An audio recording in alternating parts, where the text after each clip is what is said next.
Hi friends, good morning. আমাদের breakfast কিছুটা হলেও মিটে গেছে, মানে কিছুটা মানে শেষ স্ট্র্যাটেজির হয়ে গেছে।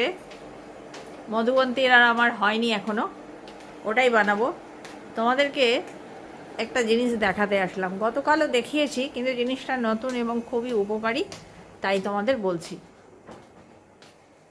এই যে দেখো, গ্যাসের ওভেনে আমি স্ট্যান্ডের ওপরে পাশ দিয়ে একটা কি বসিয়েছি।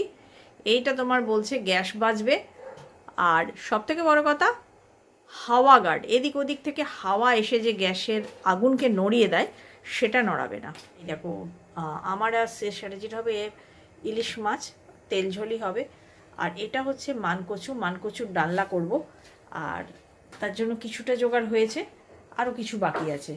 আর এইদিকে দেখাই, এটা আমাদের পেঁপে আর উচ্ছে ভর্তা হবে। চলো শুরু করি।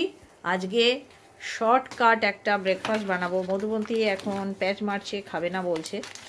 ও না খেলেও দেখি আমি ওর সামনে বসে বসে খেয়ে ওকে ইন্টারেস্টটা নাই। সেটা হচ্ছে গিয়ে আমি ব্রেড বাটার ফ্রাই খাবো। বাটার দিতে গেলে আগে একটু হোয়াইট অয়েল দিতে হবে। কেন একটু হোয়াইট অয়েল দিয়ে দিতে হয়, তার কারণ হচ্ছে গিয়ে নয়তো বাটার খুব তাড়াতাড়ি জ্বলে যায়। এইটা আমি আগে জানতাম না, এই সুদীপার রান্নাঘর থেকে শিখেছিলাম। সব কিছুই মানে কিছু না কিছু শেখা যায়, বয়সের কোনো ব্যাপার নেই, শেখা যে কোনো সময়তেই যায়। আর এই যে বাটারফ্লাই, এটা কে কে খেতে ভালোবাসো? আমি তো অত্যন্ত ভালোবাসি, খুব ইজি, অথচ কি বলবো, দারুণ লাগে। ওপরে ক্রাঞ্চি আর ভেতরে সফট, মুখে দিলেই গলে যাচ্ছে। লাভলি। ফাইনালি দেখলে তো, মধুবন্তী ঠিক রাস্তাতে এলো। প্রথমে বললো খাবো না, তারপরে লাস্টে বললো আমাকে বাটার তোমার মতো অত দেবে না। আরে আমি তো জানি ও কম বাটার নেবে, আর আমি বাপু ওই সমস্ত অত হেলথ কনসিয়াস নই। আমার যা খেতে ভালো লাগে, যখন যেটা খাই একদম ডুবিয়ে খাই। আর এই মুহূর্তে তোমরা বুঝতেই পারছো, আমি মাখছি পেঁপে উচ্ছে ভাতে, আর শুধু উচ্ছে ভাতে। এ তো নিত্য নৈমিত্তিক তোমাদের মুখস্থ হয়ে গেছে। জায়গাটা ট্রান্সফার করে দিলাম, ছোট ছোট জায়গায় করে দিলাম। মাখতে গেলে ছড়ানো জায়গা লাগে।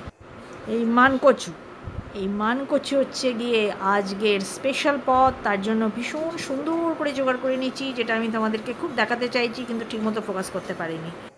আদা রসুন কাঁচা লঙ্কা বাটা। ফ্রেন্ডস, একটু আগে এসছে জিনিসটা, আমি তো বুঝতে পারিনি কারণ আমি জানতাম না। অর্ডার করেছে সিএস চ্যাটার্জি। বাহ, দারুণ জিনিস অর্ডার করেছে। Lock and lock, square square করে আমি পাগল হয়ে যাই, স্কোয়ারই এসছে। ফুড গ্রেড কোয়ালিটি, যে কোনো কিছু ফ্রিজে প্রিজার্ভ করা যাবে, মশলাপাতিও যেমন যাবে, কাটা সবজিও যাবে, সব কিছুই যাবে, যে যেভাবে ইউজ করবে। 4টে সেট অ্যামাজনে দিয়েছিলে নাকি? অ্যামাজনে। আর বা দাম কত নিল 4টে সেটের, খেয়াল আছে? আসলে অনলাইন পেমেন্ট করে দেওয়া থাকে, দাম মনে নেই।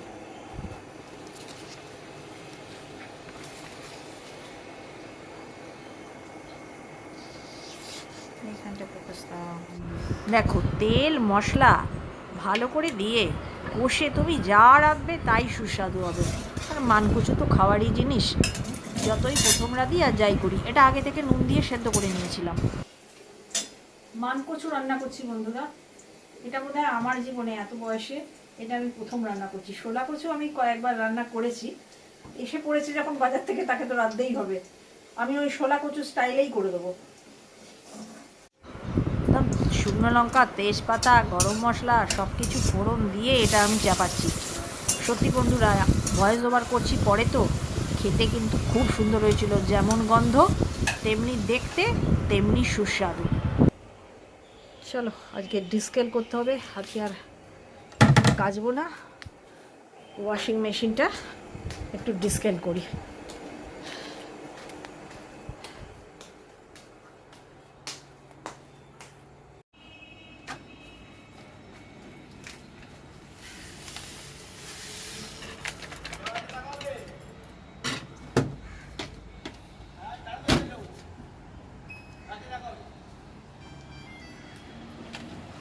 আমি কাঁচা সিস্টেমেই করে দিই। করলাম আর একটা স্টকে রাখলাম। চলছে, ডিসকেলিং চলছে। আর অল্প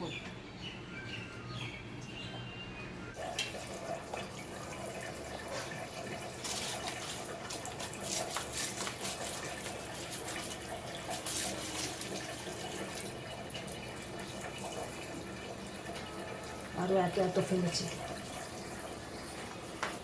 এত কাঁচা হয় 3 মাস অন্তরই করতে হয়। দেখো বন্ধুরা, সুইচ টিপে যা করার সে তো করে নিয়েছি। এটাকে ব্রাশ মেরে ঘষে তুলে দিয়েছি, এটা পরিষ্কার করে দিয়েছি। সেটা এই জায়গাটা খুলেছে, এবার পুরো খুলে বার করার চেষ্টা করছে।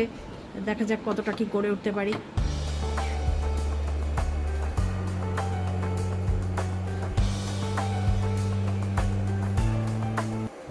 চলো বন্ধুরা, গতকালের এক গাদা কাপড় জমেছিল, মধুবন্তীকে পটিয়ে পাটিয়ে লাগিয়েছি হেল্পে। কারণ এতগুলো কাপড় এই কাজের মাঝখানে আমার পাট করে ওঠার সময় ছিল না।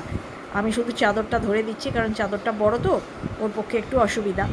আমি একাই পারবো, দুজনে মিলে ছাড়া হবে না। দিয়েছি বন্ধুরা তেজপাতা, গরম মশলা ফোড়ন দিয়ে, জিরে দিইনি, শুকনো লঙ্কা দিয়েছি। শুকনো লঙ্কা ফোড়ন দিয়ে পেঁয়াজ টমেটো দিয়ে দিয়েছি, একটু নুন দিয়েছি নরম হওয়ার জন্য। নরম হলে একেবারে যেরকমভাবে এঁচুড় ফেঁচুড় আমরা রান্না করি বা আলুর দম, সেইভাবেই আমি রান্না করে দেবো, কিছু স্পেশাল নয়। চলো বন্ধুরা, নিয়েছি আমি স্যানিটাইজার। ঘরে অনেক স্যানিটাইজার জমেছে। সুইচ বোর্ড দেখিয়েছিলাম প্রচণ্ড নোংরা, আজকে এটা আমি পরিষ্কার করছি। স্যানিটাইজার দিয়ে পরিষ্কার করলে খুব ভালো পরিষ্কার হয়।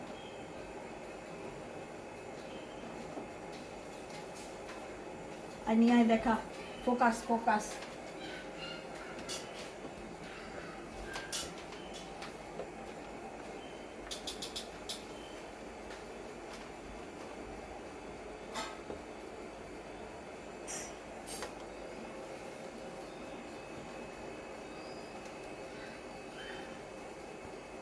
কতটা ময়লা উঠেছে, ফোকাস করতে পারলাম?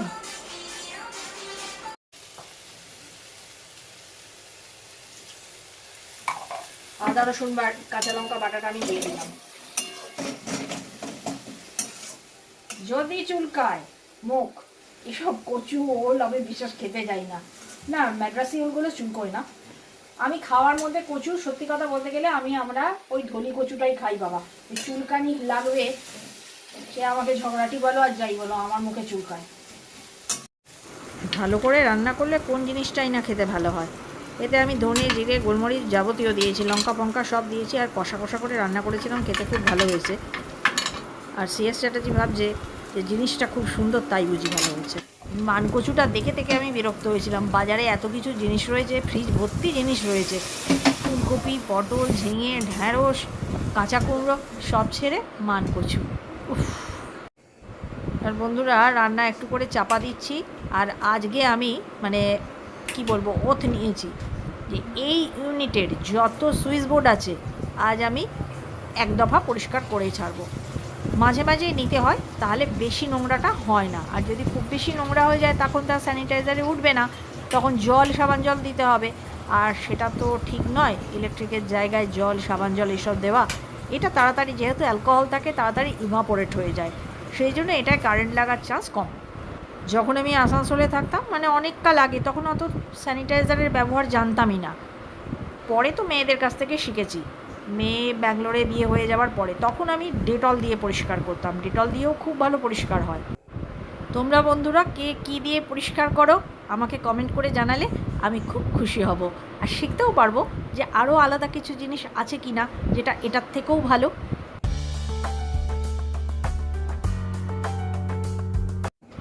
ফাইনালি ডান, আমার ঘরটা হলেই শেষ, এটাই লাস্ট। যাক বাবা, প্রজেক্ট কমপ্লিট।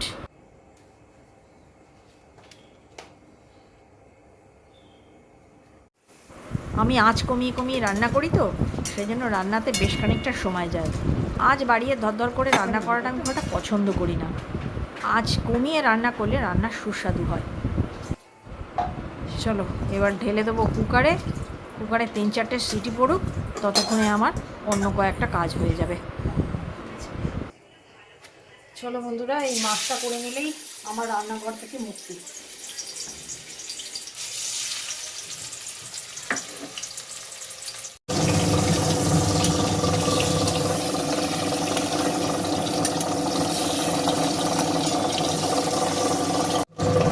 মাছটা লাস্ট পথ তো আমার কি বলবো, মানে একদম ধৈর্যের শেষ হয়ে গেছে। মাছটা কি ছিড়িং মিড়িং করে রান্না করলাম। আসলে ইলিশ মাছ তো যেমন করেই রান্না করো না কেন, খুব খেতে ভালোই হয়। ও আপন গুণেই টেস্ট হয়ে যায়।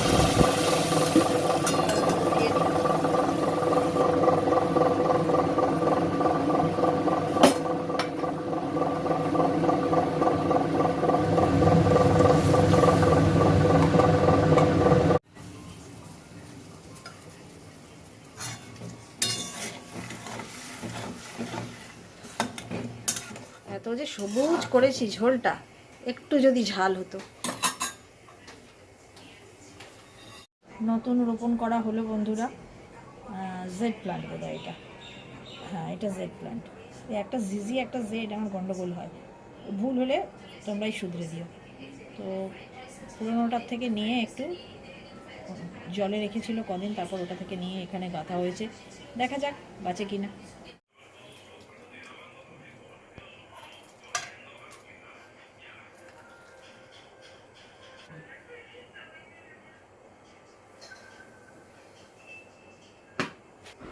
বাহ, খুব সুন্দর সেদ্ধ হয়েছে ওলটা, দারুণ ভাঙেনি কিন্তু দারুণ সেদ্ধ হয়েছে। আহা, দেখেই মনে হচ্ছে। Lunch complete. লাঞ্চ মেনুটা তোমাদের দেখিয়ে দিই। সকালে তোমাদের দেখিয়েছি এই সিএস চ্যাটার্জির উচ্ছে সেদ্ধ, আমাদের পেঁপে উচ্ছে,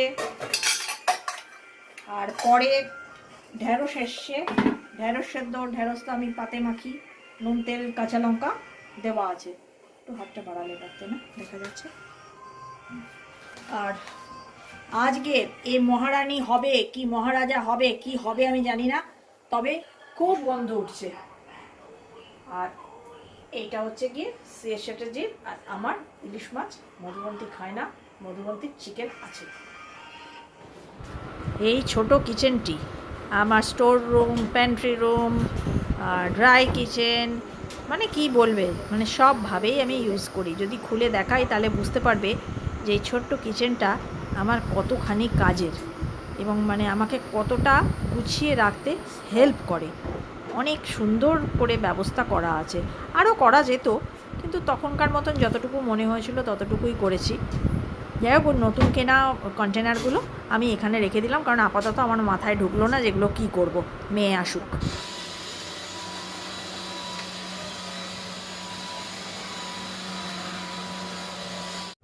এক সপ্তাহ 7 দিন হয়েছে এটা কেচেছি। দেখো, আবার ধুতে হবে, মানে কত কালি পড়ছে তোমরাই দেখো। আজকে এটা কেচে রেখে দেবো। একটা নতুন এসেছে, আজ পাতবো, ওটা তখন তোমাদের সঙ্গে শেয়ার করবো। অনেক দিন হলো এসেছে, দিন 15 হয়ে গেল এসেছে। প্রচুর দেরি হয়ে গেছে। সিএস চ্যাটার্জি ভ্যাকুমিং ধরে নিয়েছে, ওই দিকটা হয়ে গেছে বন্ধুরা, বুঝতেই পারছো।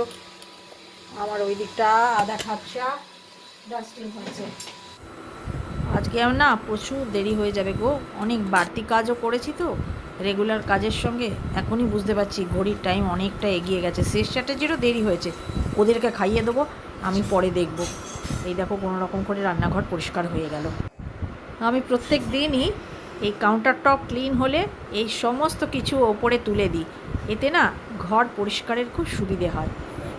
এই দেখো, কাজের ওপর কাজ, অবেলায় আবার অনলাইনে এই সমস্ত কি বলবো, এগুলো অর্ডার দিয়েছিল সিএস চ্যাটার্জি, আসলো, আবার এগুলো তোলো, পারো, রাখো।